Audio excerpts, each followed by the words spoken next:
जब भी हम भगवान को सच्चे मन से पुकारते हैं और उन्हें याद करते हैं, अच्छे कर्म करते हैं, तो भगवान हमारी सहायता करने किसी ना किसी रूप में जरूर आते हैं। तो आज हम आपके लिए बहुत ही रोचक कहानी लेकर आए हैं, जिसे सुनकर आपके भी रोंगटे खड़े हो जाएंगे। दोस्तों, एक बार की बात है, एक औरत अपने 2 साल के बेटे और अपने भाई के साथ एक गांव में रहती थी। उसके पति का देहांत हो गया था। इस कारण वह अपने बेटे के साथ अपने घर आ गई और अपने भाई के साथ खेत में काम करके गुजारा करने लगी। उसके बेटे का नाम शुक्रण था और उसका मामा उसको बहुत प्यार करता था। दोनों मामा भांजा एक दूसरे के साथ खेला करते थे। कुछ समय पश्चात उसका मामा काम की तलाश के लिए कहीं दूर चला गया और बहुत दिन बीत गए, लेकिन वह वापस नहीं आया। कुछ दिन शुक्रण अपनी माँ से पूछता रहा कि मेरा मामा कब आएगा। उसकी माँ उसको बताती है कि वह बहुत जल्दी लौट आएंगे, वह पैसे कमाने के लिए गए हैं। लेकिन जब वह वापस नहीं लौटा तो शुक्रण बहुत परेशान रहने लगा। सारा दिन रोता रहता था और बहुत उदास रहने लगा। उसकी माँ उसे ऐसा देखकर बहुत दुखी होती थी। एक तो उसे अपने भाई का दुख था कि पता नहीं उसका भाई जीवित भी है या नहीं, और ऊपर से उसका बेटा भी बहुत उदास रहता था। वह शिव की पूजा किया करती थी, तो उसने अपने बेटे से कहा कि बेटा, जब तक तुम्हारे मामा नहीं आते तुम शिव भगवान से बातें किया करो और उनको अपना मामा कहकर पुकारा करो। वह बच्चा बहुत बोला था और बहुत सच्चे दिल का था, तो वह ऐसे ही करने लगा, जिससे उसके मामा की याद उसे कम सताने लगी। और जब भी वह दुखी होता तो महादेव के सामने बातें किया करता था। एक बार उसकी माँ बहुत बीमार हो गई, तो उनके घर पर खाने को कुछ नहीं था। तो वह छोटा सा बालक भोजन की तलाश में दूसरे गांव की तरफ चला गया, तो उसे रास्ते में एक सेब का पेड़ दिखाई दिया। सेब के पेड़ के नीचे शिवलिंग रखा हुआ था और उस गांव वाले उस शिवलिंग की पूजा किया करते थे। तो बच्चा जब सेब तोड़ने लगा तो उसका हाथ सेब तक नहीं पहुंचा। वह बार बार कोशिश करता रहा, लेकिन उससे सेब नहीं टूटी। वह बहुत भूखा था और बोला था, तो उसे कुछ नहीं सूझा। वह शिवलिंग पर चढ़कर सेब तोड़ने लगा, लेकिन फिर भी उसका हाथ नहीं पहुंचा।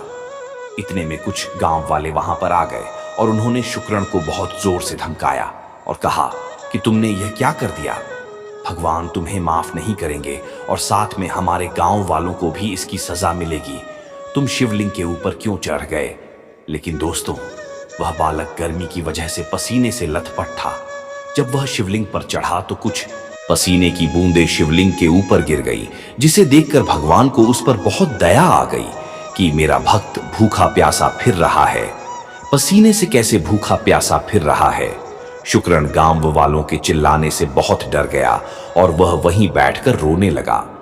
जब सभी गांव वाले वहां से चले गए तो भगवान वहां पर प्रकट हुए एक साधारण से रूप में और बोले, तुम्हें क्या चाहिए। उसने कहा, कुछ नहीं, मुझे बहुत भूख लगी है, मुझे कुछ खाने को चाहिए। तो भगवान ने उसे सेब तोड़ कर दी और कुछ समय पश्चात भगवान ने कहा कि तुम्हें जो चाहिए मांग लो, और भगवान ने अपना असली रूप धारण कर लिया।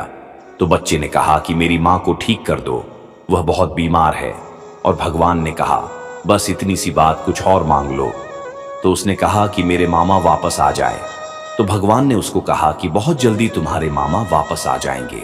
बच्चा बहुत खुश हो गया और जब वह घर गया तो उसने देखा कि उसकी माँ बिल्कुल ठीक हो गई है और उसने अपनी माँ को वह घटना बताई जो उसके साथ घटना घटी थी। उसने अपनी माँ को बताया कि भगवान ने मुझे सेब तोड़ कर दी और मुझे कहा कि तुम्हारे मामा जल्दी वापस आ जाएंगे। ये सुनकर एक बार तो उसकी माँ बहुत खुश हुई और फिर उसकी आंखों में आंसू आ गए कि हे भगवान, तूने बच्चे को यह कैसा वादा कर दिया है। कुछ दिनों बाद भगवान उसके मामा का रूप धारण करके उसके घर के बाहर आए और जोर से आवाज लगाई, सुकन, मेरे भांजे कहाँ हो, मैं आ गया हूं। तो उसकी माँ दौड़कर बाहर आई और अपने मामा की गोद में चढ़ गया। उसकी माँ यह सब देखकर बहुत प्रसन्न हुई, लेकिन उसकी प्रसन्नता कुछ देर की ही थी। कुछ देर बाद वह सोचने लगी कि मेरा भाई तो इस दुनिया में नहीं है।